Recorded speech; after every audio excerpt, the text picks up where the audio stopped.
Disclosures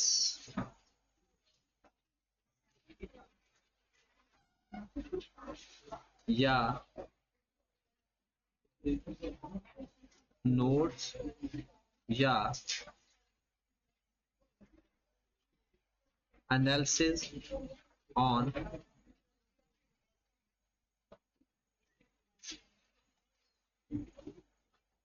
investment property.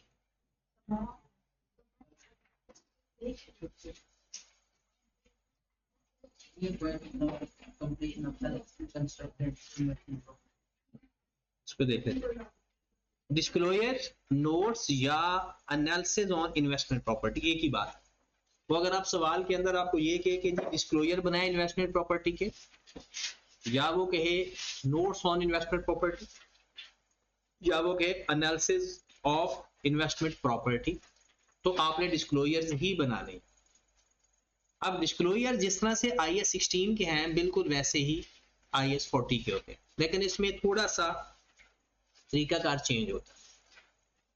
Investment property की अगर हम डिस्क्लोजर की बात करें तो इसमें टोटल या तो कॉस्ट मॉडल आता है या फेयर वैल्यू मॉडल आता है, या कॉस्ट मॉडल या फेयर वैल्यू मॉडल। वो कहता है चाहे इन दोनों में से जो मर्जी मॉडल हो, आपने मेजरमेंट बेस लाजमी लिखना है।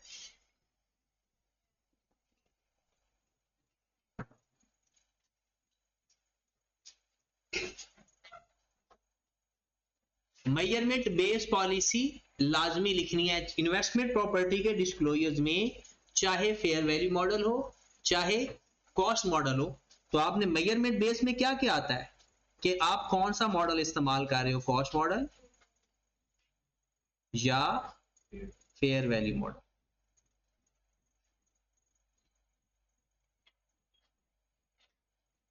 इसकी अच्छी चीज क्या है भला, या तो फेयर वैल्यू मॉडल इस्तेमाल होता है सारी इन्वेस्टमेंट प्रॉपर्टी के लिए, या कॉस्ट मॉडल होता है सारी इन्वेस्टमेंट प्रॉपर्टी के लिए। इसमें अलग अलग इस्तेमाल नॉर्मली नहीं होते। Number 2, independent valuer. आपने इंडिपेंडेंट वैल्यूअर का नाम भी लिखना होता है। अच्छा, इसके अंदर कॉस्ट मॉडल हो चाहे फेयर वैल्यू मॉडल हो, फेयर वैल्यू फिर भी बताते ही बताते होते हैं, चाहे कैलकुलेशन के अंदर कॉस्ट मॉडल में इस्तेमाल नहीं करते। देखिए रिवॉल्यूशन वहां पर कॉस्ट मॉडल होता था ना IAS 16 का, तो वहां पर फेयर वैल्यू बताने की जरूरत नहीं होती थी। यहां पर चाहे कॉस्ट मॉडल हो चाहे फेयर वैल्यू मॉडल हो, फेयर वैल्यू बताना भी जरूरी होती है, और जिसने फेयर वैल्यू बताई उसका नाम बताना भी जरूरी होता है, इंडिपेंडेंट वैल्यूअर का नाम। ठीक है। जहां फेयर वैल्यू की बात होती है वहां पर होता है which method and assumptions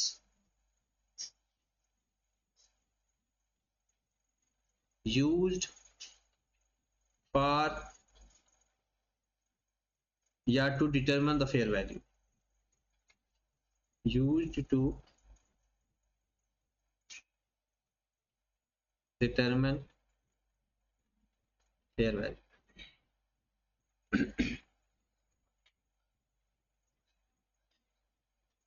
standard की वर्डिंग इतनी इंपॉर्टेंट होती है, अगर इसकी जगह हम इस्तेमाल कर लें ना use to calculate fair value, तो गलत हो जाता है। क्योंकि जो फेयर वैल्यू थी वो कैलकुलेट नहीं होती, वो जजमेंट होती है, और जजमेंट के लिए लफ्ज डिटरमिन का इस्तेमाल करते हैं, कैलकुलेट का इस्तेमाल नहीं करते। अच्छा, ये जो लाइन है ये मैं सिर्फ इसलिए लिखवाता हूं क्योंकि ये आगे जाकर आपका इस्तेमाल होता है ऑडिट के अंदर, यहां पर नहीं इस्तेमाल होती। लेकिन यहां इसका आपको पता होना चाहिए कि जब भी फेयर वैल्यू आपने फाइंड करनी होती है किसी भी चीज की, तो आपने ये लाजमी बताना होता है कि कौन से मेथड या assumption इस्तेमाल किए हैं फेयर वैल्यू को कैलकुलेट या डिटरमिन करने के लिए। कैलकुलेट तो हो नहीं सकती। उसके बाद इंडिपेंडेंट वैल्यूअर कौन सा होगा, ये हर फेयर वैल्यू की जगह लिखना होता है। कौन सा मेजरमेंट बेस है, चौथे नंबर पे रेंटल इनकम,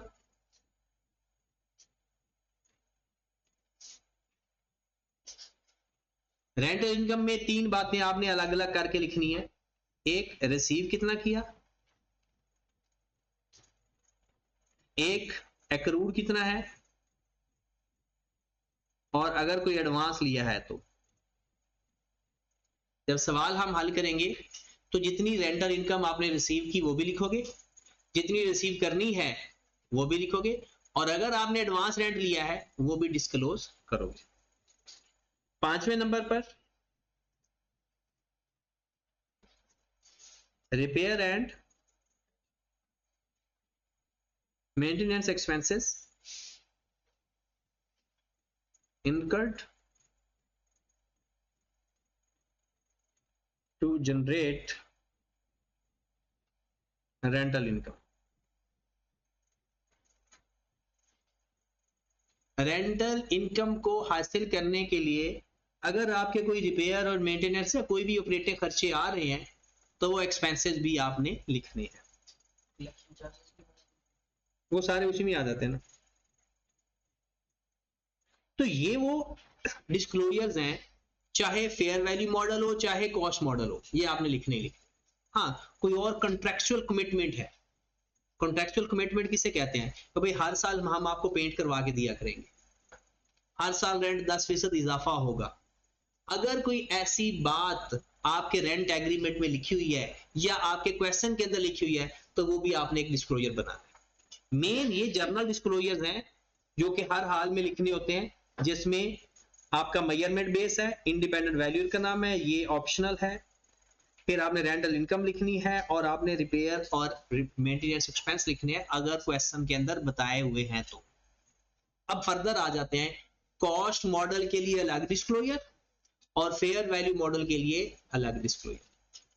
अब फर्दर इसको अलग अलग किया जाएगा कि अगर कॉस्ट मॉडल पे होगा तो कौन कौन से डिस्क्लोजर होंगे। कॉस्ट मॉडल के लिए अलग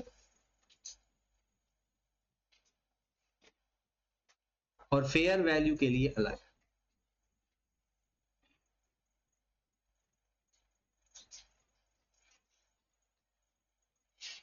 कॉस्ट मॉडल में एक तो हम लिखेंगे मेथड ऑफ डेप्रिसिएशन,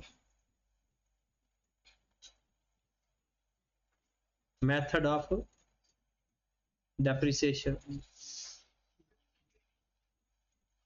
फिर दूसरा यूजफुल लाइफ या रेट,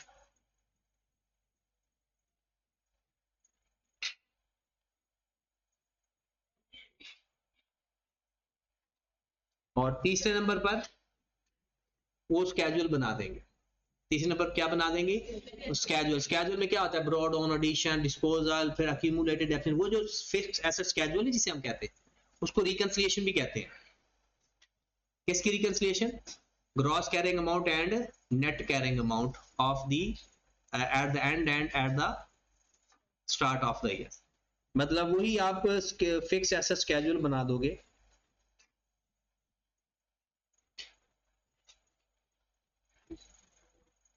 जिसमें ब्रॉड ऑन आता है पहले कॉस्ट का, एडिशन आता है,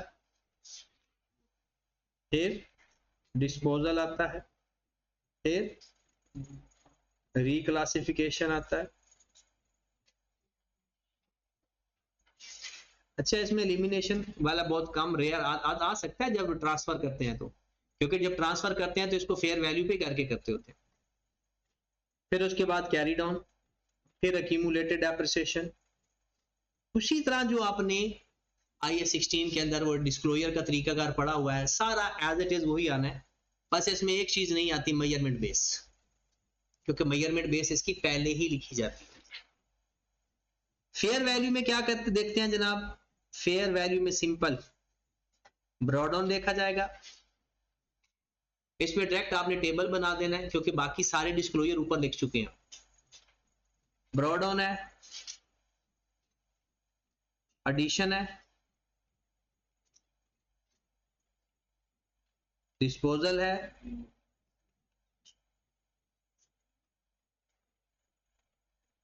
फेयर वैल्यू गेन या लॉस है,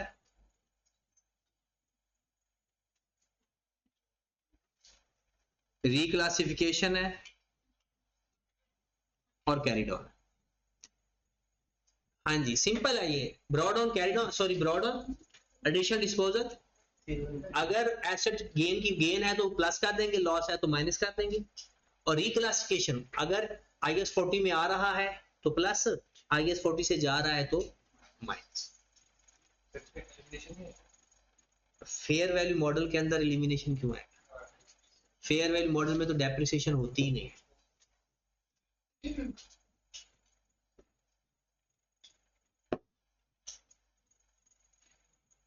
खत्म होगी बात।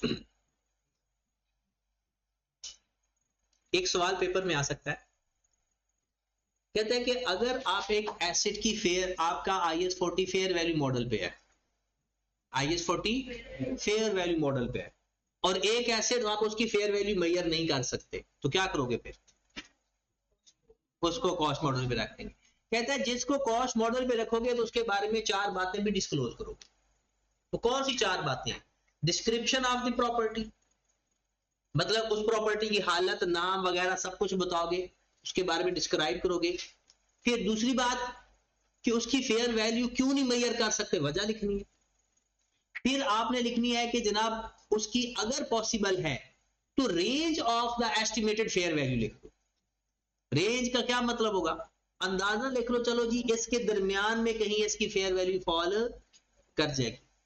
और अगर आपने उसको बेचना है तो फिर उसकी जो भी उसकी बुक वैल्यू है उसके साथ उसका जो गेन या लॉस है वो भी आपने लाजमी डिस्क्लोज कर। ये बातें मैं आपको आपकी किताब से भी हाईलाइट करवा देता हूं। अपनी बुक निकालें जरा,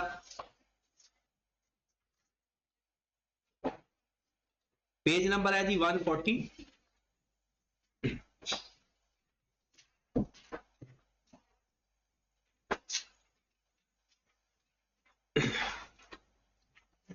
मिल गया?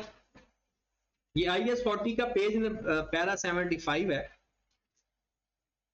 वो कहता है जनरल डिस्क्लोजर। जनरल डिस्क्लोजर से क्या मुराद है? चाहे फेयर वैल्यू मॉडल है चाहे कॉस्ट मॉडल है, ये बातें आपने लाजमी बतानी है।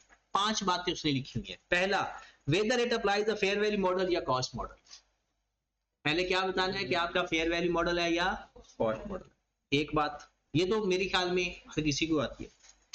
व्हेन, हाँ ये एक इंपॉर्टेंट चीज है MCQs के लिए।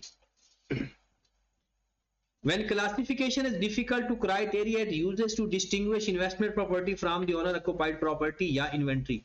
कहता है ये बात भी लिखना है आपने। उसको इन्वेस्टमेंट प्रॉपर्टी तो लिख लिया, लेकिन उसको ये पेपर में ना सिर्फ MCQs की हद तक है, वैसे लिखने के लिए नहीं करना। कि जब क्लासिफिकेशन डिफिकल्ट हो, the criteria uses to distinguish investment property from owner occupied property या इन्वेंट्री। कहते हैं जब कभी आपको ऐसा लगे, पता ना चल रहा हो कि ये इन्वेस्टमेंट प्रॉपर्टी है, ऑनर ऑक्युपाइड प्रॉपर्टी है या इन्वेंट्री है, कहता है फिर भी आप वो क्लासिफाई करो कौन सी ऐसी प्रॉपर्टी है जिसकी क्लासिफिकेशन मुश्किल है। कौन सी ऐसी प्रॉपर्टी है कि जिसकी क्लासिफिकेशन आपको मुश्किल लगी। मिसाल के तौर पर आपने ना प्रॉपर्टी डीलर हो। प्रॉपर्टी डीलर का क्या काम होता है? चीजें बेचना। अब आपने एक ऑफिस ना रेंट पे दिया हुआ, एक ऑफिस रेंट पे दिया हुआ है, और इसमें इंतजार कर रहे हो कि जब तक नहीं बिकता रेंट पे चलता रहेगा, जैसे ही कोई कस्टमर मिलेगा मैं बेच दूंगा। अब आपका अपना ऑफिस है, आप उसको रेंट पे नहीं देते हो, लेकिन वैसे रेंट पे दिया हुआ है।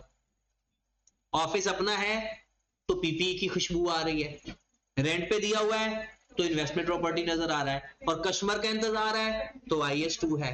तो वो कहता है कि जब ऐसी सिचुएशन आ जाए कि किसी प्रॉपर्टी को डिस्टिंग्विश करना मुश्किल हो जाए, तो उस प्रॉपर्टी को सेपरेटली डिस्क्लोज करना है, बताना है फलां वाला ऑफिस उसके लिए थोड़ा मुश्किल हो रही है कि आप लोगों ने उसको किस तरह किस हेड में लेकर जाना है। तो कहता है कि when classification is difficult the criteria it uses. फिर क्राइटेरिया लिखो, किस बेस पर आपने उसको इन्वेस्टमेंट प्रॉपर्टी कहा या ऑनर ऑक्युपाइड प्रॉपर्टी का या इन्वेंट्री का। तीसरे नंबर पर the extent to which the fair value of investment property. हाँ ये भी एक अच्छी चीज है क्योंकि ये इन्वेस्टमेंट प्रॉपर्टी है। सपोज दैट DHA के अंदर आप अगर चले जाएं तो वहां पर अगर आप 5 मरले का एक प्लॉट या एक घर देखते हैं, उसकी कीमत या उसकी फेयर वैल्यू कुछ और होगी, यही आप शालामार में चले जाएं तो वहां कुछ और होगी, यही आप इकबाल टाउन में चले जाएं, मॉडल टाउन में चले जाएं, कुछ और होगी, और यही अगर आप राजनपुर चले जाएं तो कुछ और होगी, आप मुल्तान चले जाएं कुछ और होगी। तो इसका मतलब यह है कि जब फेयर वैल्यू डिटरमिन करनी है, या तो यह है ना पूरी दुनिया में 5 मरले की कीमत एक जैसी है, फिर तो कोई मसला नहीं, आप जिस मर्जी बंदे को पकड़े, उन्हें कहे यार मुझे 5 मरले की कीमत बता, वो बता दे। लेकिन अगर आपने लोकेशन चेंज हो जाए तो कीमत चेंज हो जाती है। अब एक बंदा फैसलाबाद में बैठा प्रॉपर्टी डीलर का काम कर रहा है, और उससे अगर आप ये पूछें कि जी डीएचए के अंदर, ये मॉडल टाउन के अंदर कीमत बताएं, तो वो शायद मुश्किल हो जाए उसके लिए। अब स्टैंडर्ड फिर क्या कहता है? कहता है भाई साहब जिस बंदे से आपने फेयर वैल्यू लगवाई है, जिस बंदे से पूछा है ना कि इसकी फेयर वैल्यू बताओ, क्या उसके पास नॉलेज है, क्या उस लोकेशन का रेलिवेंट एक्सपीरियंस है? अगर ऐसा कुछ नहीं है तो फिर वो फेयर वैल्यू भी काबिल कबूल नहीं है।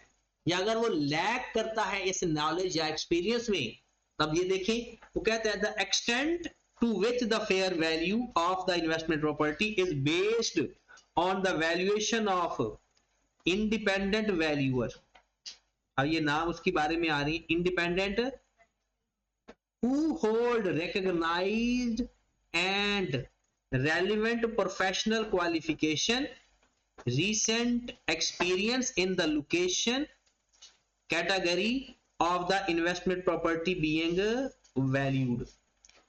अब इस पूरी लाइन को पढ़ें, वो कहता है कि the extent to which fair value of investment property is based, कहता है जिस बंदे से आपने फेयर वैल्यू का एस्टिमेट लगवाया है ना, क्या उस बंदे का आपने, जो इंडिपेंडेंट वैल्यूअर है, क्या आपने रिकॉग्नाइज किया उसका प्रोफेशनल क्वालिफिकेशन, रीसेंट एक्सपीरियंस उस लोकेशन का और कैटेगरी का? ये कैटेगरी से क्या मुराद है? वो एक कमर्शियल जगह होती है और एक रेजिडेंशियल जगह होती है। कमर्शियल जगह की कीमत कोई और होती है, रेजिडेंशियल कीमत कुछ और होती है। कहते हैं if there has no such valuation the fact shall be disclosed. कहता अगर उस बंदे की प्रोफेशनल क्वालिफिकेशन भी है, रेलिवेंट एक्सपीरियंस भी है, फिर तो ठीक है, आप सिंपल उस बंदे का नाम लिखें और आगे लिख दें कि उसका क्वालिफिकेशन भी है और उसकी प्रोफेशनल जजमेंट भी सही है। लेकिन कहता अगर वो ऐसा नहीं है तो वो भी बात डिस्क्लोज करें। क्या कहेंगे? हमें बंदा ही नहीं मिल रहा था, कोई वो रेलिवेंट बंदा नहीं मिल रहा था, या उसकी फीस इतनी ज्यादा थी कि हम बेयर नहीं कर सकते थे, तो हमने फिर इस बंदे से इसकी वैल्यूएशन करवाई। कहते हैं वो बातें डिस्क्लोज करो। ये चीजें सिर्फ और सिर्फ आपके ऑडिट की हद तक हैं। जब आप लोग ऑडिट का पेपर पढ़ोगे ना, ये बातें आपने वहां जाकर लिखनी। हमारे लिए क्या इंपॉर्टेंट है? पहला, सिर्फ इंडिपेंडेंट वैल्यूअर का नाम, बस इतना एक इंपॉर्टेंट है। तीसरे नंबर पर the existence and amount of restriction on the realizability of investment property are the remittance of income and proceeds of the disposal। ये भी पेपर पॉइंट ऑफ व्यू से इंपॉर्टेंट नहीं है कि सिंपल वो कहता है कि अगर किसी अमाउंट के ऊपर रिस्ट्रिक्शंस हैं, मिसाल के तौर पर मोस्टली ऐसा होता है, आपने टैक्स में भी पढ़ा होगा कि जो आप अमाउंट देते हो ना एज एन एडवांस, कुछ रिफंडेबल होता है, एडजस्टेबल होता है, कुछ नॉन एडजस्टेबल होता है या अनएडजस्टेबल होता है, कुछ रिफंड हो सकता है, कुछ रिफंड। कहते हैं अगर कोई ऐसी रिस्ट्रिक्शंस वगैरह लगी हुई है तो वो भी बात डिस्क्लोज करो, और ये भी बात आपकी हमारे लिए नहीं है ऑडिट पॉइंट ऑफ व्यू से। ऑडिट में ये बातें लाजमी लिखते होते हैं। आगे देखते हैं, contractual obligation to purchase, construct या develop investment property for repair, remittance, maintenance या एनहांसमेंट। कहते हैं कॉन्ट्रैक्ट के अंदर अगर आपने लिखा कि जी मैं आपको ना, आप रेंट काम कर यानी रेंट पे रहो, हम आपको ना आगे ऊपर एक सोलर लगवा के दे देंगे, ये आपकी कॉन्ट्रैक्चुअल ऑब्लिगेशन बन गई। तो ऑडिटर आकर ये पूछेगा कि यार आपने कोई कॉन्ट्रैक्चुअल ऑब्लिगेशन तो नहीं है, या आपने कहा जनाब ऐसा करो आप रहना शुरू कर दो, हम आपको ना ये मोटर लगवा कर देंगे पानी वाली, पानी अभी नहीं आ रहा। तो अगर कोई कॉन्ट्रैक्चुअल ऑब्लिगेशन है तो वो भी आपने बतानी है। ये चीज अगर क्वेश्चन के अंदर होगी तो हम बताएंगे, अगर क्वेश्चन के अंदर नहीं होगी तो हम नहीं बताएंगे।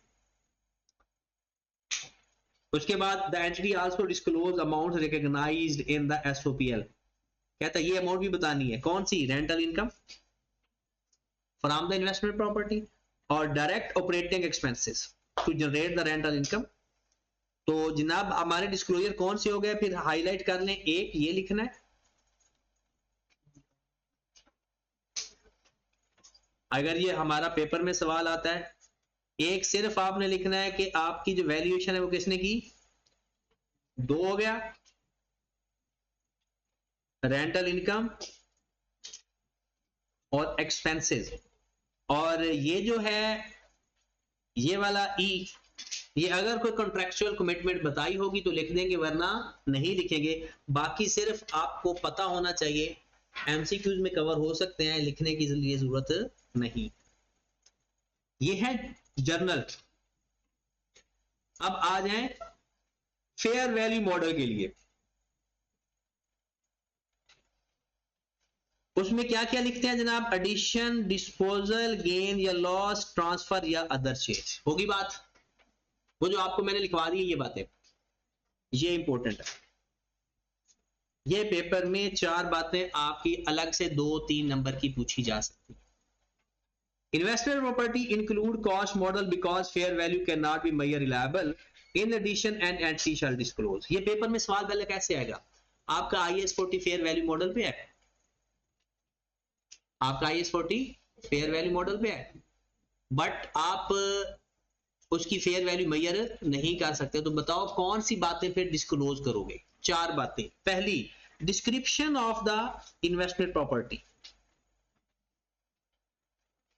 डिस्क्रिप्शन का मतलब क्या है, प्रॉपर्टी का नंबर, उसकी लोकेशन, जगह वगैरह का नाम बता दें। फिर an explanation why fair value can not be measured reliable, तो वजाहत भी दोगे कि उसकी फेयर वैल्यू क्यों रिलायबल नहीं है। If possible, range of estimates within which fair value is highly likely to be less. फिर the fact of disposal of such investment property, its carrying amount, मतलब facts of the disposal का क्या मुराद है, जब उसको बेचोगे तो आपने उसकी कैरिंग अमाउंट भी बतानी है और उसका गेन या लॉस ऑन डिस्पोजल भी बताना।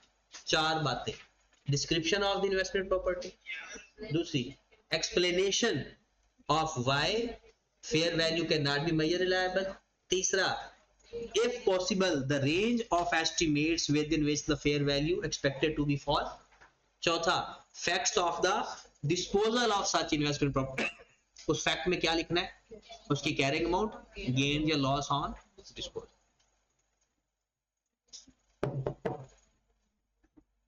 कॉस्ट मॉडल है तो वही डिस्क्लोजर पुराने कॉस्ट मॉडल का वही, method of depreciation, useful life, फिर ये टेबल की बात की गई है, ठीक है। वही addition, depreciation, disposal, impairment, loss, transfer और दिस। यहां पर देखिए when the cost model is used the fair value investment shall be disclose, ये बात ये मैंने आपने वैसे पहले लिख ली है।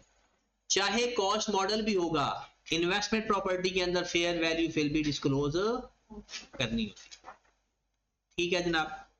तो ये आपके डिस्क्लोजर्स तो हो गए, लेकिन एक बात रह गई, उसको हम डिस्कस करते हैं और फिर आगे चलते हैं। कल हमने चेंज इन यूज पढ़ा था, ओके यहां पर ही चले जाते हैं।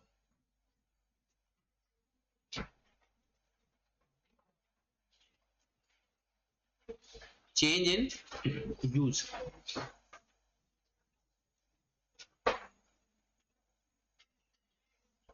हमने पढ़ा था IAS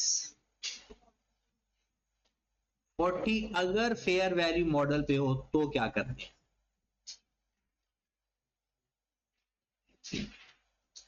चेंज इन यूज पढ़ा था, अगर IAS 40 फेयर वैल्यू मॉडल पे होगा तो क्या करें। अब जो हम पढ़ने लगे हैं, इफ IAS 40 अगर कॉस्ट मॉडल पे होगा तब क्या करेंगे। अच्छा, जब fair value model IAS 40 fair value model पे था तो क्या करते थे, जब भी ट्रांसफर करते थे पहले फेयर वैल्यू लेते थे पुराने पे ऊपर और फेयर वैल्यू की अमाउंट पे ट्रांसफर करते थे। अगर कॉस्ट मॉडल होगा कुछ भी नहीं करना, सिवाय इसके अगर कॉस्ट मॉडल है तो सिंपल ट्रांसफर करते वक्त PPE टू इन्वेस्टमेंट प्रॉपर्टी या इन्वेस्टमेंट प्रॉपर्टी टू किस वैल्यू से? बुक वैल्यू से। और कोई फर्दर एंट्री पास नहीं करनी, क्योंकि आगे फिर फर्दर वो, क्योंकि पहले भी वो डेप्रिशिएट हो रहा था, आगे भी डेप्रिशिएट होना शुरू हो जाएगा, बात कोई फर्क कुछ भी नहीं पड़ा। अगर जब कभी वो कहे कि IS 40 कॉस्ट मॉडल पे है, IS 40 कॉस्ट मॉडल पे है, तो कुछ भी नहीं करना सिवाय इसके आपने बुक वैल्यू पे ही ऐसे ट्रांसफर करना है, ना वो फेयर वैल्यू वाला करना है, ना वो ट्रांसफर, वो सिर्फ एक एंट्री पास करनी है।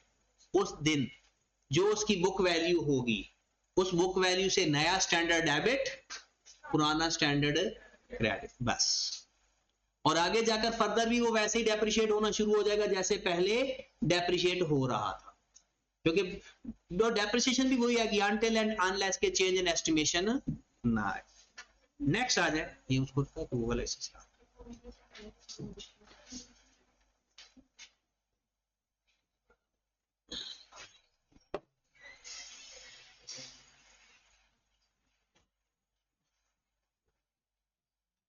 चलें जी। पेपर में एक दफा 4 नंबर का सवाल आ गया। हाँ जी, जब भी वो एंट्री जब भी आती है वो एंट्री पास करनी होती है।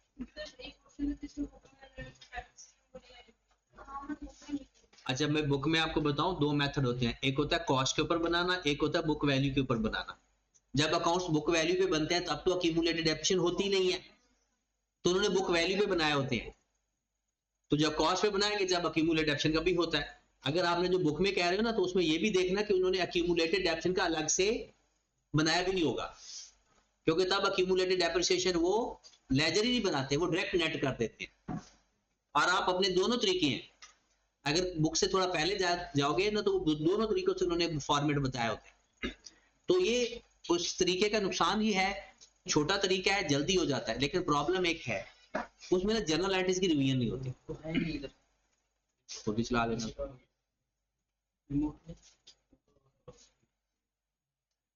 चलो आ जाओ फिर। अच्छा, पेपर में एक दफा ये 4 नंबर का सवाल आ गया। सवाल देखें कितना आसान था।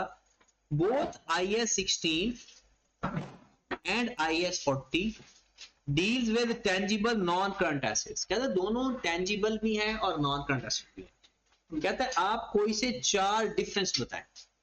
इसका सबसे पहला डिफरेंस इनका नाम था। IS 16 property plant and equipment और IS 14 इन्वेस्टमेंट प्रॉपर्टी लेकर वो उसने बताया हुआ था ऊपर, तो इसका मतलब है इसको तो लिखने की जरूरत नहीं।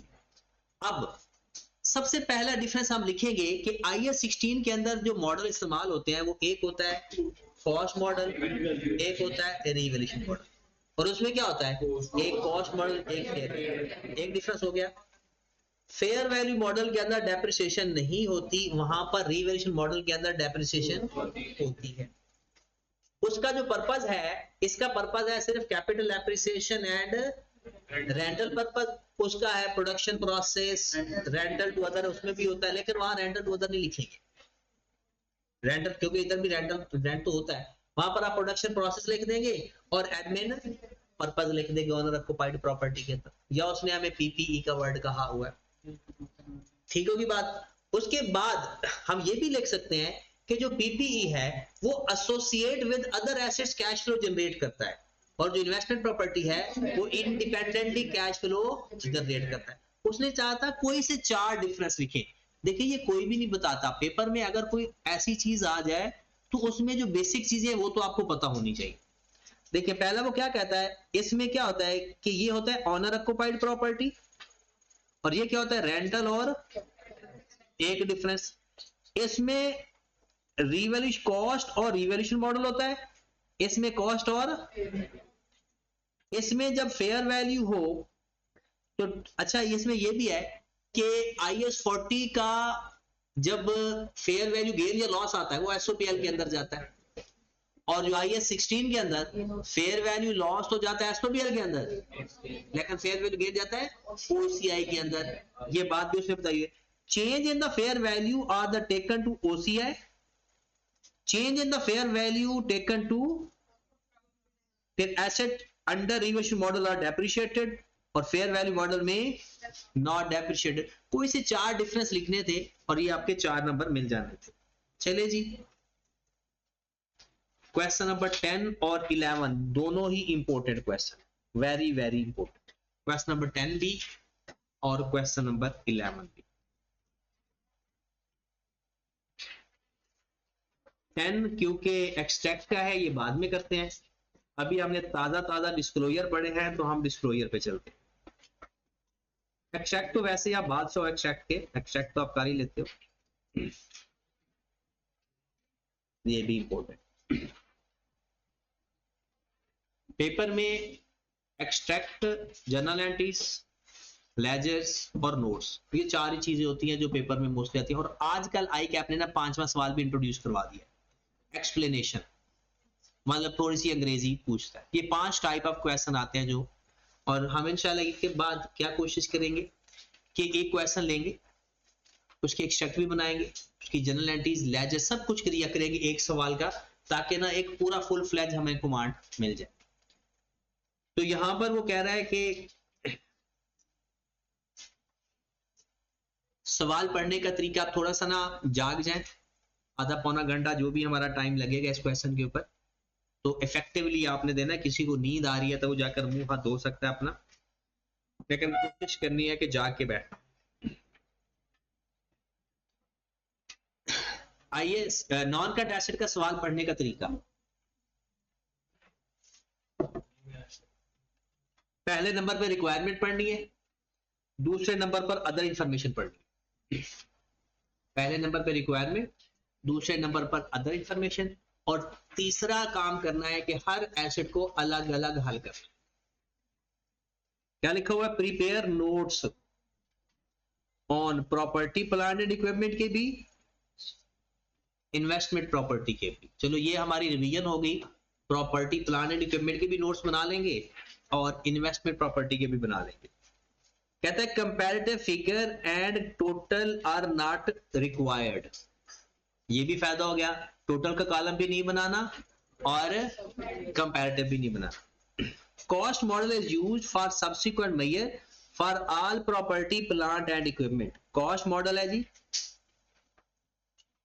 All property plant and equipment except manufacturing plant, उसका कौन सा मॉडल है? Revaluation model. ये IS 16 है हमारा। फिर कहता है maximum possible amount is transferred from revaluation surplus to retain earning annual basis. ये किसकी बात कर रहा है? एक्सेस डेप्रिसिएशन की। और फेयर वैल्यू मॉडल है ऑल इन्वेस्टमेंट प्रॉपर्टी की। डन हो गया सवाल। सवाल हमारा ये अदर इंफॉर्मेशन भी आ गई। अब आपके पास 3 एसिड है,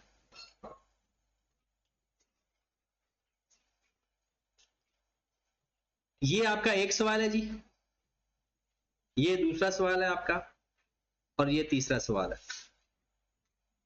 सवाल ही 3 है और सबको अलग अलग डील करोगे तो फायदे में रहोगे, इकट्ठा करने की कोशिश करोगे तो शायद गलत होने के चांसेस हैं। हाँ, अलग अलग का ये नुकसान भी होता है कि सिर्फ एक एसिड होता है और हमारा टाइम भी खत्म हो जाता है कभी कभी, तो इसलिए इसको टाइम को भी मैनेज करना जरूरी होता है। हाँ जी, लिखा हुआ है GL purchased manufacturing plant 340 million on 1 जनवरी 2021। आपने 340 मिलियन का एक एसिड खरीदा, कब? 1/1/2021 को। On that date the plant and estimated useful life 13 साल और residual value 60 million. The revalued amount and residual value are as follow. June 2021 में 304 और उसकी रेजिडुअल वैल्यू 54, जून 2022 में 315 और उसकी रेजिडुअल वैल्यू 44। मैं आपको पहले भी कई दफा कह दूंगा कि आई कैप जो सवाल बनाता है ना, मैं कहता हूं कमाल होता है। सिर्फ ये सीए वाले स्टूडेंट ही होते हैं कि जिसमें कुछ थोड़े बहुत स्टूडेंट सवाल ये ठीक कर लेते हैं, वरना बहुत मुश्किल होता है बाकी बच्चों के लिए। मतलब ये सवाल थोड़ी पूछता है, ये पहेलियां पूछता है। जैसे ये सवाल है, ये हमारा मैन्युफैक्चरिंग प्लांट है, रिवैल्यूएशन मॉडल पे है, रिवैल्यूएशन मॉडल की वो आती है ना वर्किंग वगैरह, तो हम वर्किंग करके इसका सारा वो काम कंप्लीट कर लेते हैं डिस्क्लोजर्स वाला, ठीक है। तो ये हमारा एक पेज हो गया सॉल्यूशन के लिए, और यहां पर हम सॉल्यूशन का फॉर्मेट लिख लेते हैं। GNU है मेरे ख्याल में, GNU cash limited.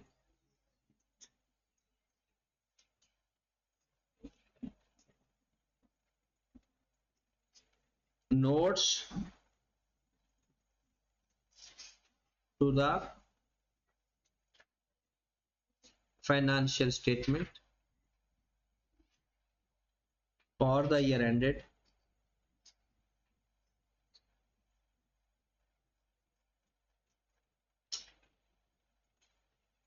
Year end हमारा क्या है जनाब, 30 June 22, 30 June 2022।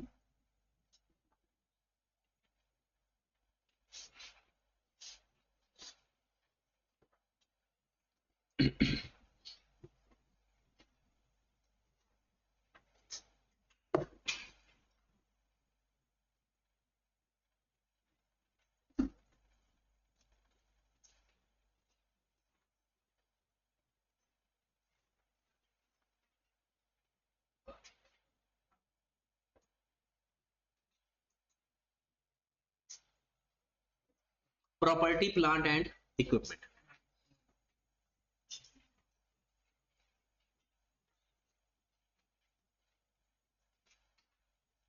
Cost, manufacturing plant, उसके बाद एक एसेट है वेयर हाउस,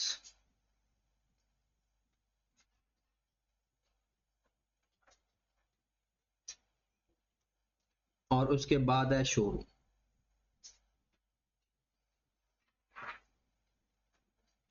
ये तीन तरह के एसेट है, मैंने तीनों लिख दिया, ठीक है। सबसे पहले क्योंकि बैलेंस एट 1/7/2021 यहां से शुरू करने लगे। ये हमारा रुपीज इन मिलियन लिख लेते हैं।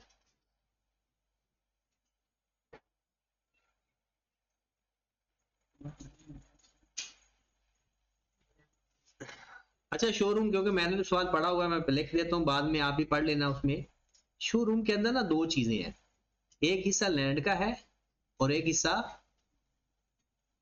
अलग अलग करना जरूरी नहीं है, क्योंकि आपको पता है लैंड डेप्रिशिएट नहीं होती और बिल्डिंग डेप्रिशिएट होती है, इसलिए मैंने उसको अलग लिख दिया, वरना अलग लिखना जरूरी नहीं है। ये मेरा फॉर्मेट बन गया है और इस फॉर्मेट का मुझे लगता है कि आपको अंदाजा पहले से है। अब यहां पर मैं एक वर्किंग करता हूं।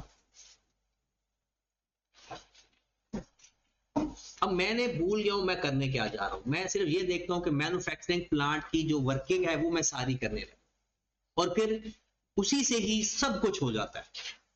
एक्सट्रैक्ट भी उसी से बनते हैं, जर्नल एंट्रीज भी वहीं से पास होती हैं, और नोट्स भी वहीं से बनते हैं। मेरे पास मैन्युफैक्चरिंग प्लांट है जो कि मैंने 1 जनवरी 2021 को खरीदा। क्वेश्चन आपके सामने है, बुक अपने सामने रखना। 1/1/2021 ACA, OCI, SOPL। कितने का खरीदा जनाब? पहले 340 मिलियन का। 30 जून 2021 को एसेट रीवैल्यू हुआ, ईयर एंड भी मेरा है, एसेट रीवैल्यू भी हुआ। ओके होगी बात? अब आए जरा सवाल पे दोबारा। ये आपका सवाल है, मैं कुछ चीजें हाईलाइट करने लगा हूं, उसको आपने बड़े कंसीडर करना है। 340 मिलियन का एसेट हमने 2021 को खरीदा, उसकी लाइफ है 13 साल और उसकी रेजिडुअल वैल्यू है 60 मिलियन। जून 2021 को वो रीवैल्यू हुआ और तब उसकी रेजिडुअल वैल्यू कितनी है? 54 मिलियन। Got it? यहां तक कोई मसला? अब एसेट रीवैल्यू हुआ है, एसेट रीवैल्यू हुआ है, तो पहले बताओ डेप्रिशिएट करूंगा या रीवैल्यू करूंगा? डेप्रिशिएट। तो करो, मुझे डेप्रिसिएशन तो फाइंड करके दो। कितना आपका? कितना है? और आपका? आपका 11। 10.77 और 11 आपका कितना है 10.77 तैयब 10.77 शालीन अपनी अपनी डेप्रिसिएशन पहले डेप्रिशिएट कर लेना पहले डेप्रिसिएशन बाद में स्ट्रेट लाइन मेथड है मेथड कौन सा है स्ट्रेट लाइन जी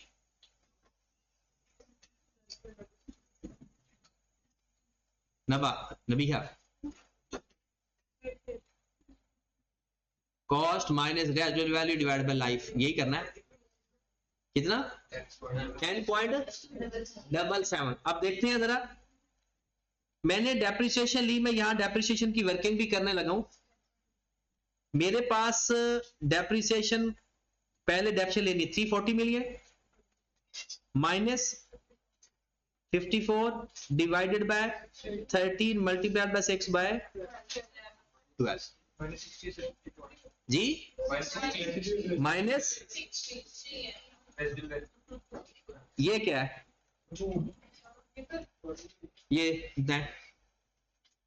ये क्या है और ये क्या है ये कौन सी रेजिडुअल वैल्यू है जब रीवैल्यू किया तब ओके रेजिडुअल वैल्यू अगर चेंज हो जाए तो उसे क्या बोलते हैं चेंज इन एस्टिमेशन और अगर चेंज इन एस्टिमेशन आ जाए जिस साल भी आ जाए डेप्रिसिएशन चेंज अप्लाई करने के बाद लेते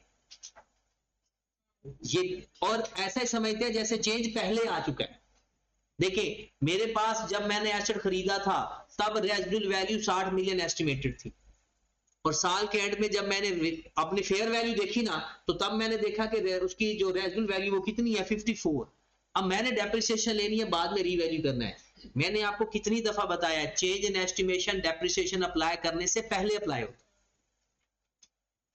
चेंज इन एस्टिमेशन आए डेप्रिसिएशन विद चेंज लेना है तो आपकी तो रेजिडुअल वैल्यू चेंज हो गई है डेप्रिसिएशन कब लेते थे साल के उसी वक्त लेनी थी या साल के एंड पे लेनी थी और जब साल के एंड में रेजिडुअल वैल्यू लेनी है सॉरी डेप्रिसिएशन लेनी है तब तो रेजिडुअल वैल्यू 54 है तो लाइफ चेंज हो जाए रेजिडुअल वैल्यू चेंज हो जाए मेथड चेंज हो जाए जो मर्जी चेंज हो डेप्रिसिएशन लेते वक्त चेंज कंसीडर करना है और इस चेंज इन एस्टिमेशन का ताल्लुक ही सिर्फ डेप्रिसिएशन के साथ हो तो आपने 60 माइनस नहीं करना बल्कि 54 माइनस करना पूरे सवाल में यही तो मैंने क्या बताया था आई क्या पत्नी क्या खा के पैदा हुआ है पत्नी कहां से ये चीजें निकाल लेता है और किस तरह से देखता है किस एंगल से देखता है चीजें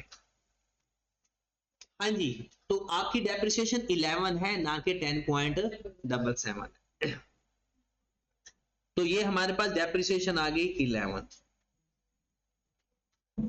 पता चल गया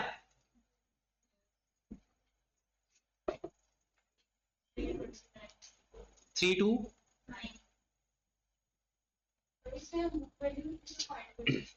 जी करो फाइंड बुक वैल्यू क्यों फाइंड करते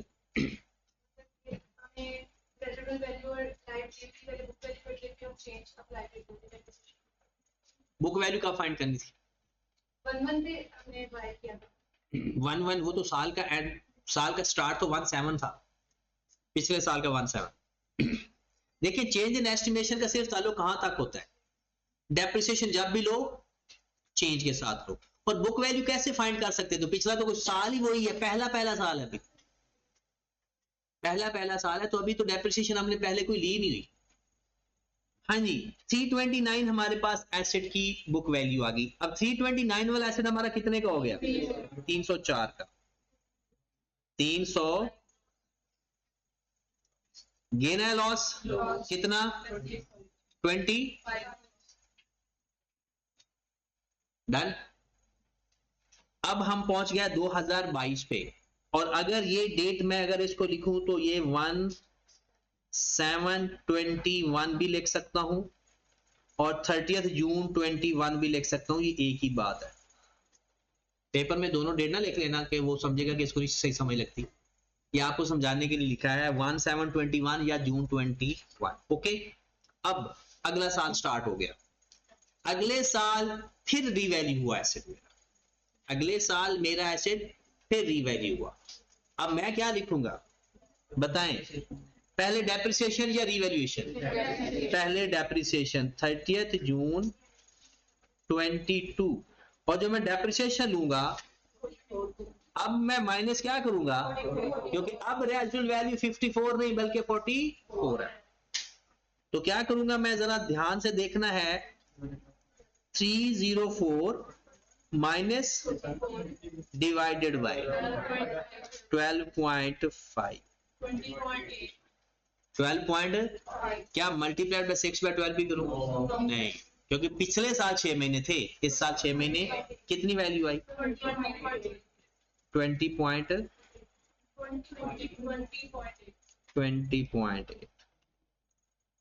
क्या वैल्यू बच गई?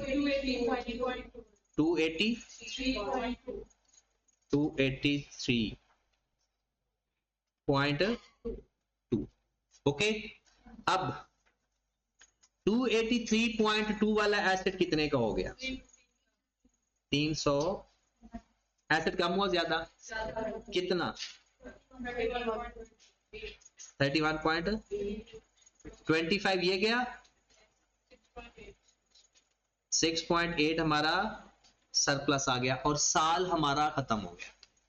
अब ये ही वर्किंग हर जगह काम आ सकती है, बस पोस्टिंग करनी अगर आपको आ गई। दुनिया को ये चीज मुश्किल लगती है और उसके बाद आसान लगता है, हमारे यहाँ ये आसान लगता है, पोस्टिंग करना मुश्किल है। अब हमने इसको जाकर पोस्ट करना है डिस्क्लोजर्स के अंदर। आपका डिस्क्लोजर 2 साल का या 1 साल का है? 1 साल का है। तो मेरे भाई आपका बेसिकली ये जो स्टार्ट हो रहा है ना, मैं ये हाईलाइट कर देता हूं, यहां से साल शुरू हो रहा है, इसके नीचे आपका साल है। अगर ये पिछला साल भी बनाना होता तो उस डेट से ले लेते। जो कुछ है इसी में से आपने उठाना है जी। 25 को भी डिवाइड करेंगे, माजरत, 25 को भी 13.12 इसका कितना बच गया? और अब यहां पर 23 रिप्लेस होना है और यहां पर 8.8 आ जाए।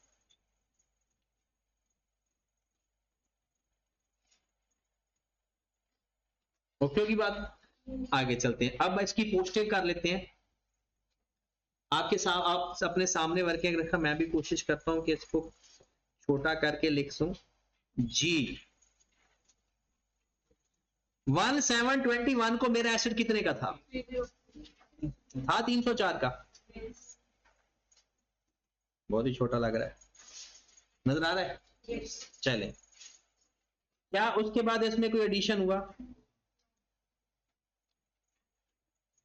क्या इसका डिस्पोजल हुआ? मैं सिर्फ मैन्युफैक्चरिंग प्लांट की बात कर रहा हूं, ये 2022 के साल की बात हो रही है। क्या रिवैल्यूएशन हुई? तो रिवैल्यूएशन हुई तो क्या बात होती है? एलिमिनेशन और रिवैल्यूएशन। एलिमिनेशन और, जरा ध्यान से बात सुननी है, 2022 में एलिमिनेशन हुई एक्यूमुलेटेड डेप्रिसिएशन की। यहां पर आइए, आपकी कॉमन सेंस होती है, इससे पहले क्या ऐसे रिवैल्यू हुआ था? इसका मतलब है पहली डेप्रिसिएशन तो एलिमिनेट हो चुकी है। याद रखें, आपने वो डेप्रिसिएशन एलिमिनेट करनी है जो पहले नहीं हुई। तो आपकी, आप देखिए अपनी लास्ट टाइम रिवैल्यूएशन कब हुई थी? ये लास्ट टाइम रिवैल्यूएशन है, इससे पहले खाता खत्म हो चुका है। लास्ट रिवैल्यूएशन से पहले पिछली सारी डेप्रिसिएशन एलिमिनेट। अब ये हमारी ये रिवैल्यूएशन है और इसके दरमियान जो डेप्रिसिएशन आनी है वो हमने एलिमिनेट कर। लास्ट रिवैल्यूएशन से लेकर हमारी रिवैल्यूएशन तक दरमियान में जो डेप्रिसिएशन आएगी वही एलिमिनेट होगी। ये जो पुरानी 11 वाली डेप्रिसिएशन है, जब ये 329 से 304 हुआ था तो वो एलिमिनेट हो गया होगा ना, तो उसको दोबारा एलिमिनेट नहीं करना। ये बात समझ लगी? तो हमने कितना एलिमिनेट करना है? 20.8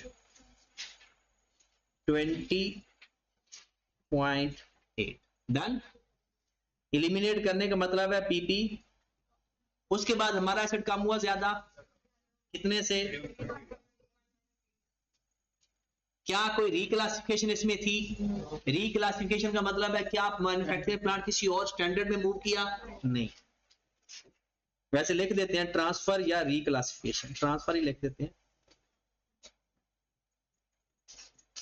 ये बातें जो एडिशनल लिखी है ना, ये तब लिखा करो जब किसी एसेट से रिलेटेड कोई बात हो। एक दफा सवाल तो पूरा पढ़ोगे ही ना, तो अगर होगी तो ठीक है, नहीं तो नहीं लिखेंगे।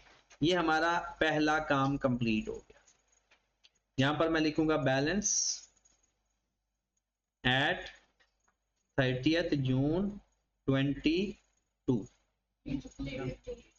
और ये इस बात की निशानी है कि हमारा सवाल ठीक है, क्योंकि हमारी फेयर वैल्यू भी वही आ रही है।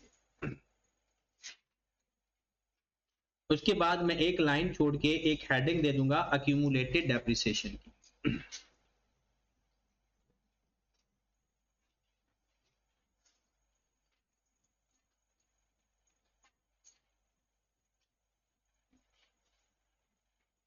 अक्यूमुलेटेड डेप्रिसिएशन का एक और नाम भी होता है प्रोविजन फॉर डेप्रिसिएशन।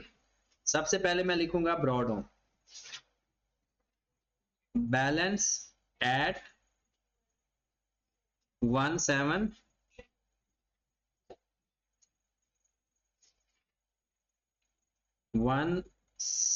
2021। फिर उसी वर्किंग पे चलता हूं मैंने लाइन लगा चुका हूं। बताएं इस लाइन तक मेरे पास कोई डेप्रिसिएशन पड़ी हुई है या सब कुछ खत्म हो चुकी है? अगर पड़ी होगी तो मैं ब्रॉड ऑन में लिख दूंगा, और अगर एलिमिनेट हो चुकी है तो फिर ब्रॉड ऑन 0 है।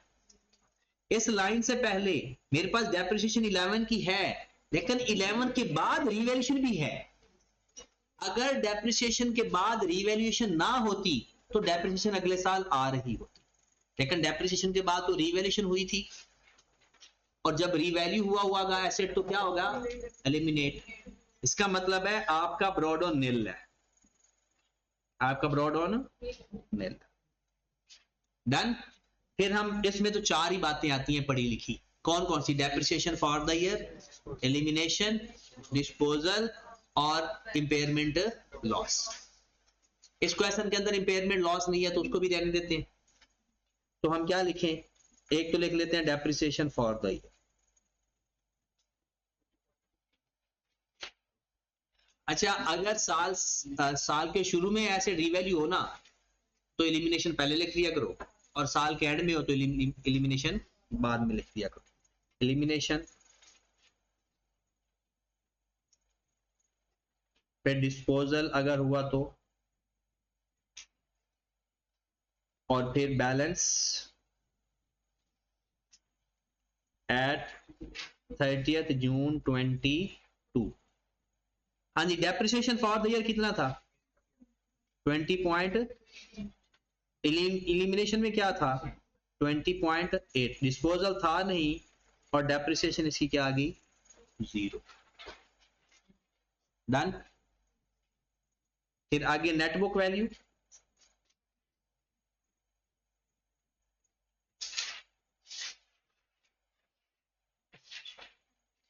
जून 22। 315 में से 0 माइनस करेंगे तो 315 ही आएगा। यहां पर हम ऐसे एक दो लाइनें लगा देते हैं कि बुक वैल्यू वाली कहानी खत्म होगी। उसके बाद measurement base,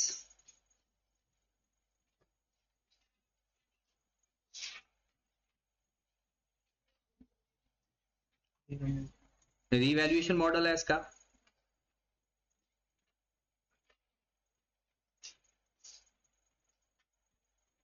method of depreciation,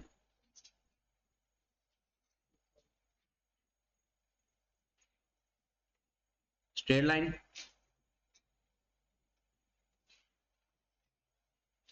useful life या रेट, 13 years,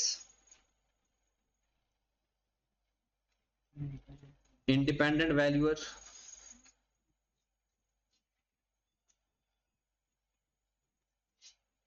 है किसी भाई साहब या कंपनी का नाम इंडिपेंडेंट वैल्यूअर का?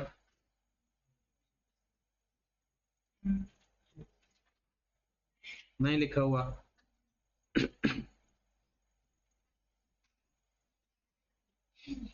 तो फिर हमने ना ऐसे ये लिखना जरूरी होता है। इंडिपेंडेंट वैल्यू का नाम लिखना किस तरह से लिखेंगे, कुछ इस तरह से लिख लेते हैं, मैन्युफैक्चरिंग प्लांट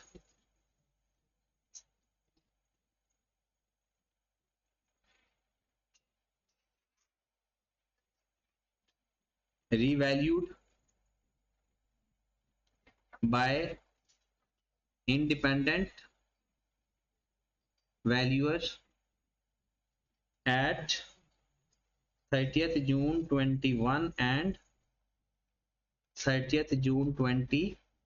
वैसे जो साल के एंड पे इसको लिखने वो यानी आखिरी डिस्क्लोजर्स ले लिखने। अच्छा इसके नंबरिंग भी देनी थी। ये 1.1 था ना, ये 1.2 हो गया, 1.3 1.4 1.5, ठीक होगी बात। उसके बाद 1.6 इसका नेटबुक वैल्यू कॉस्ट मॉडल पे,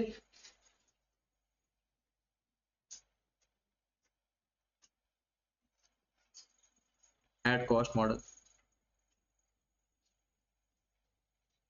हाँ जी, बता सकता है कोई इसकी net book value cost model पे क्या थी? ये वर्किंग है आपकी, यहां से बताएं। Net book value cost model पे अली आप बताएं पहले।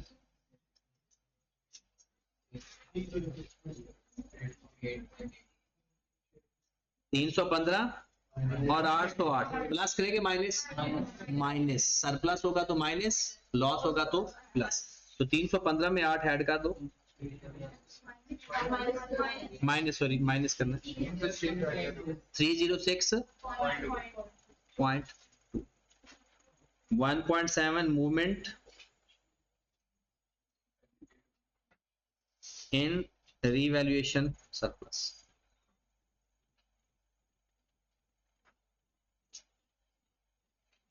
Balance at 1/7/2021। देखें बहुत आसान है ये, मैं कितनी दफा कह चुका हूं लेकिन आप लोगों को समझ नहीं आती तो एक दफा समझ लो। 1/7 यहां पर आए जरा, ये वर्किंग है हमारी और ये यहां पर ही होता है। ये है आपका रिवैल्यूएशन सरप्लस का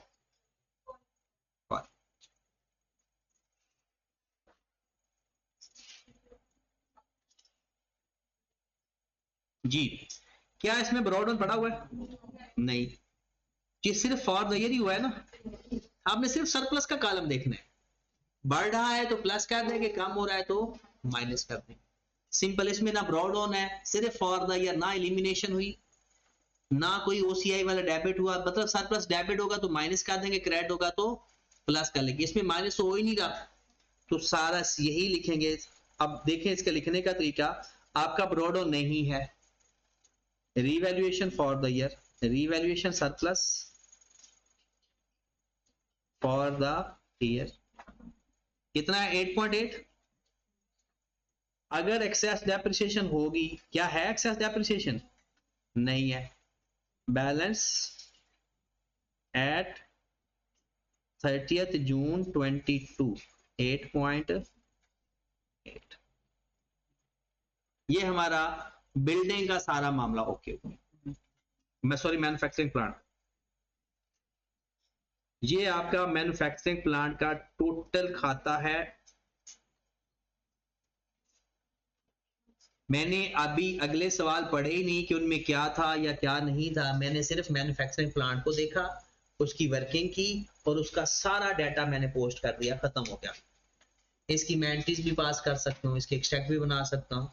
फिलहाल उसने हमें से नोट्स पूछे, ठीक है। अब चाहो तो और रिवैल्यूएशन, जो रिवैल्यूएशन के एडिशनल डिस्क्लोजर है ना 2-3, उसकी हेडिंग देकर अलग से नीचे लिख दिया तो, ताकि वो ऊपर मिक्स ही ना हो, ठीक है। अब चलते हैं नेक्स्ट क्वेश्चन के ऊपर, वेयर हाउस के मामले में वो क्या कहता है।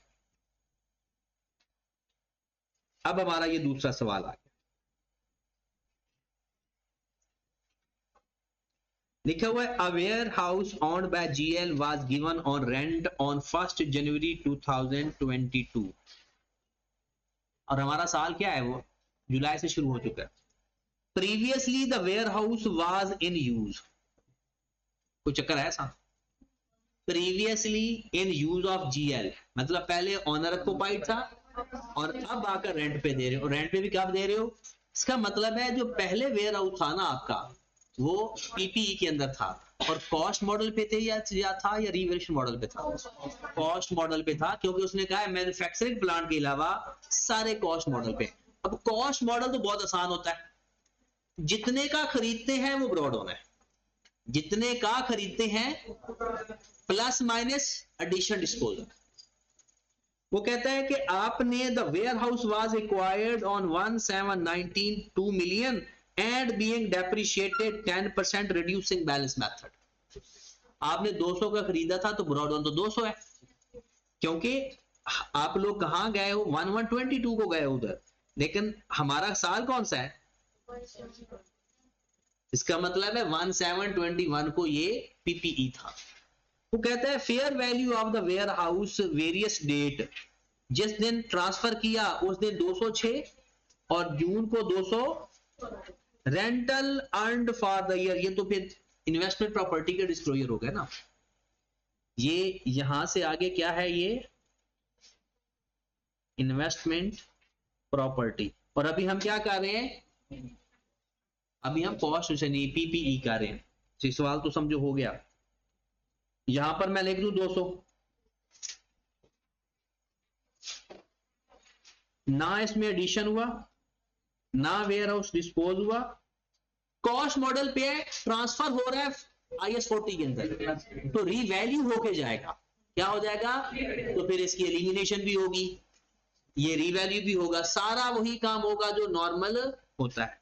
तो आज वर्किंग कर लेते हैं यहां पे।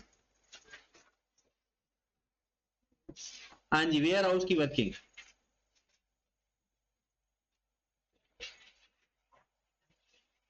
वर्किंग नंबर 2, मैं एक ही दफा सारी वर्किंग करके रख देता हूं ताकि काम आपके लिए भी आसान हो। 1719 कितने का एसेट खरीदा था? 200। पहला साल कब एंड हुआ होगा? 30 जून 20। रेट क्या है? पूरा साल बनता है।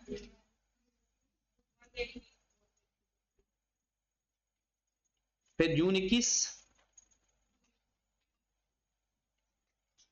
18 कितना बच गया? फिर 1122 को ये ट्रांसफर हो गया, multiply by 10%, multiply by 6 by कितना? 8.1, 8 ही लिख देते हैं, 0.1 को छोड़ते हैं फिलहाल। 150, लो जी 154 वाला एसेट आप IS 40 को दे रहे हो। 154 वाला एसेट आप IS 40 को दे रहे हो और उसको रीवैल्यू करके दोगे। अगर IS 40 रिवैल्यूएशन मॉडल पे ना होता, यही 154 से ही उधर ट्रांसफर हो जाता। सिंपल, उधर से माइनस कर देते, उधर जाकर ऐड कर, कोई एलिमिनेशन नहीं, कोई कुछ भी ना करते। बुक वैल्यू से, फेयर वैल्यू से भी नहीं, बुक वैल्यू से। अगर IS 40 कॉस्ट मॉडल पे होता तो सिंपल ये 154 पीपीई से माइनस हो जाता और उधर जाकर, ठीक है। लेकिन अब रीवैल्यू होके जा रहा है, जब रीवैल्यू होके जाएगा तो सबसे पहले एलिमिनेशन, फिर उसके बाद रीवैल्यूएशन। तो ऐसे जा कितनी अमाउंट से रहा है? 206 से, 154 से 206 50, ये किस में जाएगा? ये फेयर वैल्यू गेन नहीं है, ये OCI है, क्योंकि अभी वो IS 16 में। और एलिमिनेशन किसकी करोगे? 20, 18, 8 तीनों की या सिर्फ 8 की? क्योंकि पहले कुछ भी एलिमिनेट नहीं हो चुका, तो सारा एलिमिनेट करोगे। तो सवाल हमारा हो गया, अगर आप एंट्रीज की बात करते हो तो मैं एंट्रीज भी पास कर देता हूं। 2022 की मैं सिर्फ एंट्री पास कर रहा हूं। डेप्रिसिएशन टू अक्यूमुलेटेड डेप्रिसिएशन 8 से, सिर्फ 2022 में फिर accumulated depreciation to PPE 46 से, फिर investment property debit, sorry PPE debit, अभी तो रीवैल्यू करना है ना, पीपीई डेबिट, ओसीआई क्रेडिट 50, और फिर investment property debit PPE credit 200। ये एंट्रीज पास होनी थी। अगर वो जनरल एंट्रीज पूछता ना 2022 के साल की, 6 महीनों की डेप्रिसिएशन, एलिमिनेशन, रिवैल्यूएशन और ट्रांसफर। ओके है यहां तक, आगे बढ़े। फिर अब हमने तो डिस्क्लोजर वाली साइड पे जाना है ना, और जरा डिस्क्लोजर आपका बन चुका है, ये बहुत आसान काम होता है। बताओ एलिमिनेशन कितनी की? 46 से। रिवैल्यूएशन कितने से की? 50, और ट्रांसफर किस अमाउंट से कर दिया? चला गया ना यहां से, तो माइनस ही होगा। अब आए जरा, इसकी डेप्रिसिएशन पहले कितनी पड़ी थी? कितनी? और खौफे खुदा करो, इसमें 8 इस साल की है, 20 और 18 पिछले सालों की है, 8 इस साल के 6 महीनों की है। Depreciation for the year, elimination कितने से होगी?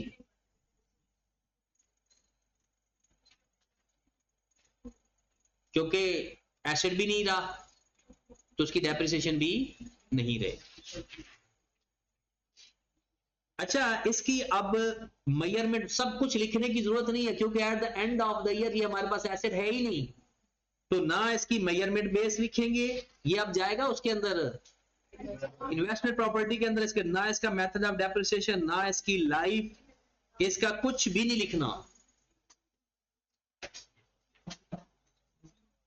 क्योंकि वेयर हाउस अब हमारे पास है ही नहीं, तो उसकी ना मेजरमेंट बेस लिखेंगे, ना मेथड लिखेंगे, ना कुछ भी लिखने की जरूरत नहीं। अब आ जाए शोरूम पे।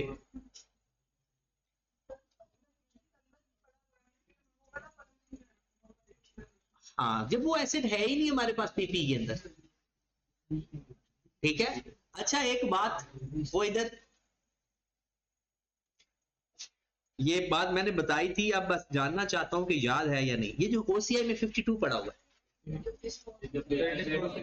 अब हम इसको रियलाइज, क्योंकि ये डेप्रिशिएट ही नहीं हो रहा उधर जाकर, तो अब जब ये बिकेगा तो तब रियलाइज होगा, वरना या वापस आएगा तो रियलाइज होना शुरू हो जाएगा। ठीक है ना, वापस कैसे रियलाइज होगा? जितने साल गुजर गए ना, इकट्ठा ही रियलाइज हो जाएगा उतने सालों का।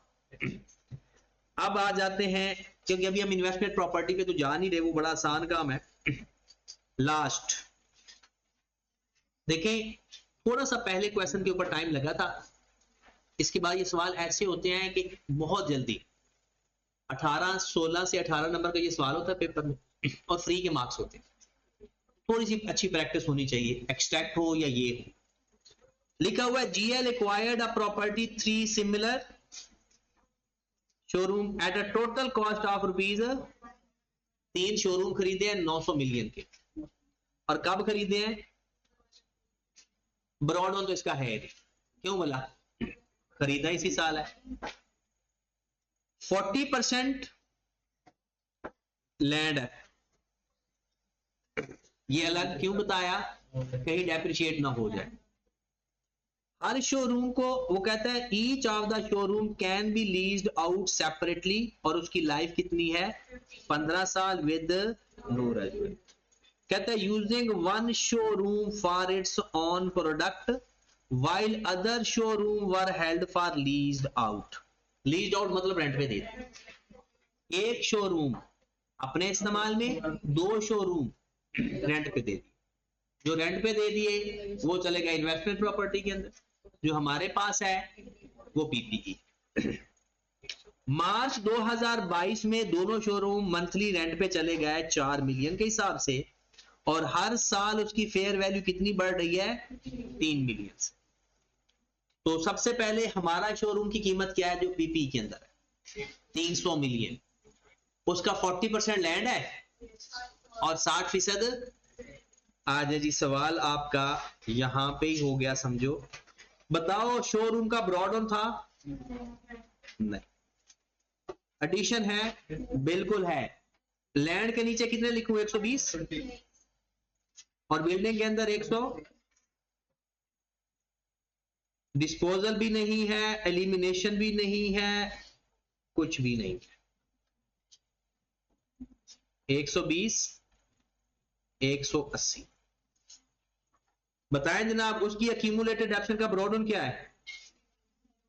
0 लिख दूं? लैंड की डेप्रिसिएशन फॉर द ईयर क्या है? और शोरूम की कितनी है? उसकी बिल्डिंग की कितनी है? 15 पे डिवाइड कर दो। कब खरीदा है? 1 अक्टूबर। 9 महीने बनते हैं। 9 महीने की डेप्रिसिएशन लो जरा, divided by 15 multiplied by 9 by 12। 9। क्या एलिमिनेशन है? डिस्पोजल है? कुछ भी नहीं। 0, 9। बुक वैल्यू बता दीजिएगा जरा।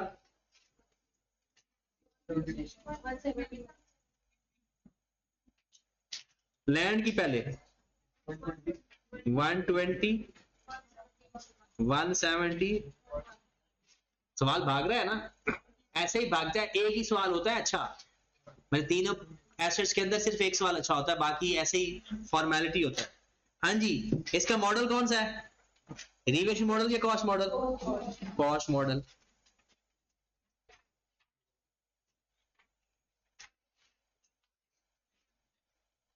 मेथड ऑफ डेप्रिसिएशन क्या था? Straight line. लाइफ क्या थी? और तो कुछ नहीं लिखना होता इसका। पीपी के डिस्क्लोजर पूरे हो गए। ये अभी हमने उसका करना है, ये पीपी का डिस्क्लोजर है। अगर मैं बहुत छोटा करूंगा तो ये बहुत छोटा हो जाना है। ये है आपका टोटल सोल्यूशन।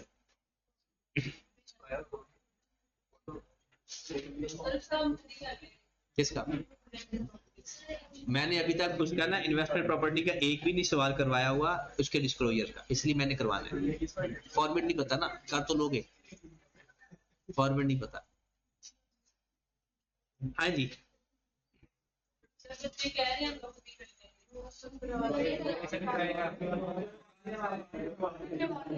ये तो एक ही बच्चे की आवाज आई है। चले जी। अच्छा, अब इसका तरीकाकार देख लें। अच्छा, अगर बच्चे खुद कर लेंगे तो मैं एक्सट्रैक्ट का सवाल करवा देता हूँ। नहीं पूरा होगा। आप लोगों का कौन से वाला टाइम पूरा हो गया?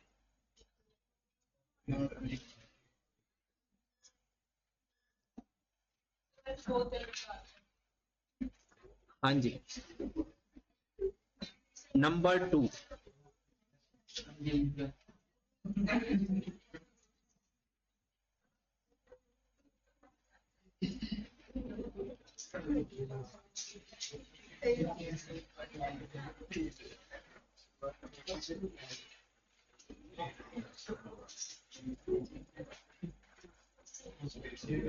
हाँ जी, दूसरे नंबर पर इन्वेस्टमेंट प्रॉपर्टी। अच्छा, पेपर में दो तरह से सवाल आया हुआ है। एक डायरेक्ट इन्वेस्टमेंट प्रॉपर्टी के डिस्क्लोजर आया हुआ है, फिर तो हम जैसे जहां पीपी की हेडिंग दी है ना, वहां इन्वेस्टमेंट प्रॉपर्टी की हेडिंग आ जाएगी। लेकिन अगर उसने इस तरह से पूछे हैं तो फिर नंबर 1 एक का, नंबर 2 दूसरे का। ठीक है। अब इन्वेस्टमेंट प्रॉपर्टी में सबसे पहले हम लिखेंगे मेजरमेंट बेस, फिर उसके बाद वही बातें इंडिपेंडेंट वैल्यूअर, फिर उसके बाद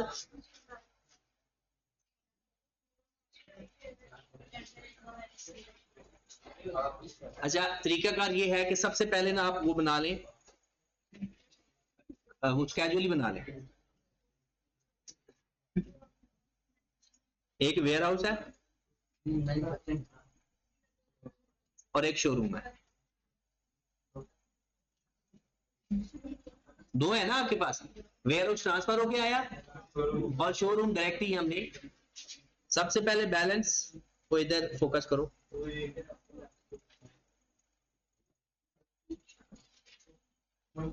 वेयर हाउस में ब्रॉडन कितना था? ब्रॉडन था ही नहीं, क्योंकि ये 1122 को ट्रांसफर हुआ था, और शोरूम का भी ब्रॉडन। अच्छा, इसकी भी लैंड और बिल्डिंग अलग अलग करें, इसमें कौन सा डेप्रिशिएट होना है? इसे डेप्रिशिएट नहीं होना। फिर उसके बाद एडिशन, कितना? 600 मिलियन बनेगा। 900 मिलियन के 3 थे, एक तो बीटी में चला गया, और 600 मिलियन के ये। उसके बाद ट्रांसफर, वो ट्रांसफर हो गया है। ट्रांसफर कितने का होकर आया था? 206 का। फेयर वैल्यू गेन, बताएं कितना फेयर वैल्यू गेन आया? 52 का नहीं, 206 से 214 का हो गया था, क्योंकि 206 लास्ट टाइम हुआ था, जब साल के एंड पे पहुंचा तो 8 मिलियन का फेयर वैल्यू गेन। और इसका फेयर वैल्यू गेन कितना है? वो कहता है fair value each showroom increasing by 3 million each month. October में खरीदा था, अक्टूबर का महीना 9 महीने टोटल, 3 मल्टीप्लाइड बाय 27 मिलियन से आपके शोरूम की फेयर वैल्यू बढ़ गई। 27 मिलियन से आपके शोरूम की, एक शोरूम की, तो यहां पर कितने शोरूम है? 2। बैलेंस एट 30th जून 2020, ये किस वैल्यू पे आ जाएगा? 214। और ये किस पे आ जाएगा? इसको हम कहते हैं जी 2.1, 2.2 measurement base.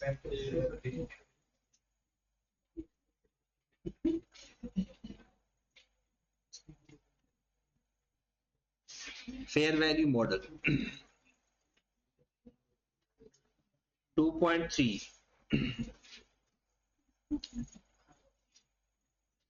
to determine fair value and independent valuers involved.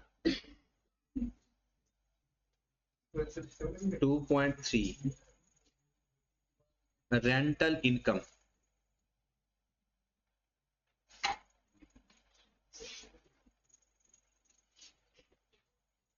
for the year rupees received and rupees receivable या accrued।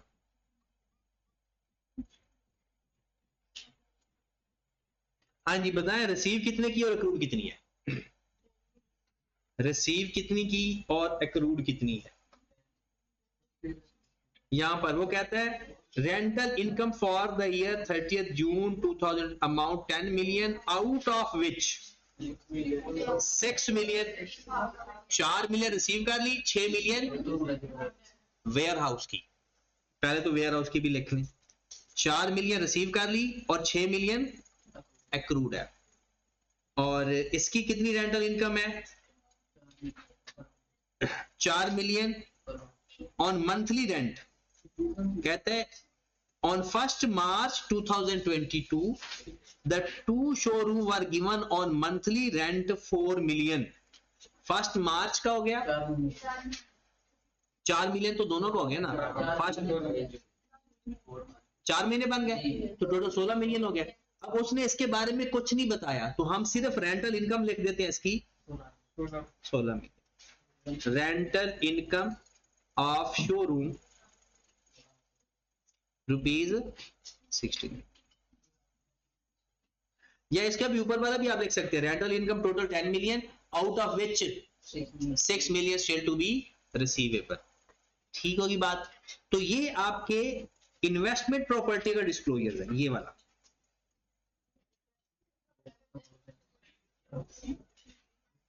ये इन्वेस्टमेंट प्रॉपर्टी के डिस्क्लोजर है।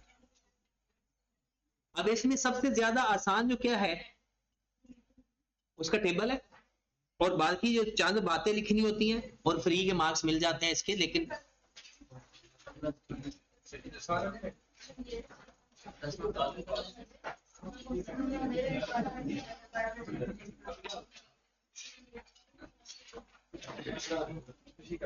अच्छा, यहाँ पर इसने रिमेनिंग लाइफ लिखी है, इसके बारे में परेशानी न लिया करें, यहाँ पर आप 13 साल पूरे लिख सकते हैं, कोई मसला नहीं है।